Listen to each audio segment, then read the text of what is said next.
Here at the Asian Financial Forum 2016, we're with Stuart Gulliver. He's Group Chief Executive of HSBC Holdings. And Stuart, thanks very much for joining us. Now, you've been discussing the global economy. How would you look at 2016 going forward, bearing in mind the ups and downs across the markets? I think 2016 will be a complex year. It'll also be a volatile year, and it's obviously started off with that level of volatility. We've already seen large moves in markets taking place. So it's going to be a complex year. Having said that, overall we're still expecting global growth to be of the order of about 2.5% GDP growth. We're expecting China to be of the order of 6.7 to 7% GDP growth, UK about 2.4%, and actually here in Hong Kong about 2.4%. So I think it'll be a volatile year, but I'm expecting actually economic growth to be quite reasonable. Now, looking at the inflow of foreign direct investment into global emerging economies, including Asia, do you think the story's now over? Is it really a case of going into reverse? I know there's definitely a school of thought that's trying to put up an argument that the emerging market story is now a thing of the past. I don't subscribe to that. I think that the demographics of the emerging markets, and for this let's count them as Asia Pacific and the Middle East and parts of Latin America and Africa, remain extremely powerful, and demographics at the end of the day drive economic growth, provided the right policies are in place and the right financial reforms are in place. So what I think we're seeing is actually perhaps a cyclical downturn in investment confidence in the emerging markets. But what you're seeing, for example, in China with a One Belt, One Road strategy is considerable economic growth that's likely to benefit China from investment in infrastructure in other countries. The One Belt, One Road touches about 4 billion of the 6 billion people on the planet.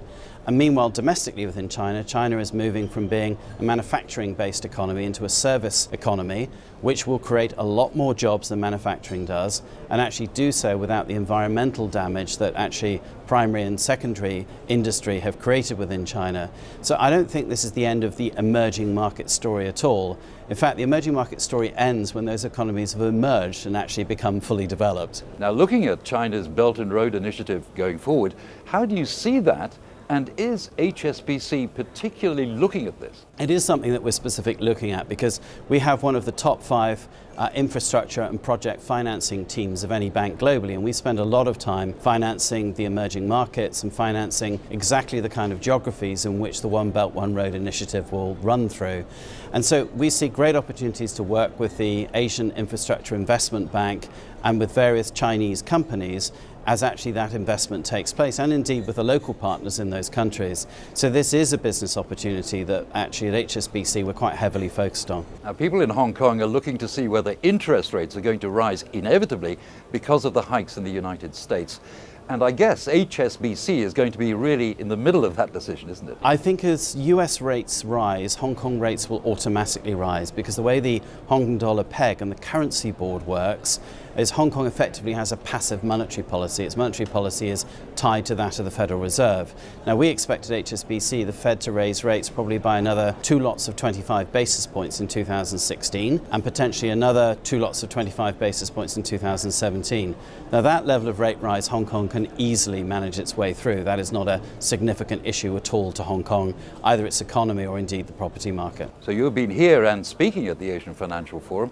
What's been your impression this year? This year is actually, again, very well attended by the great and the good of both the business community, academia and government.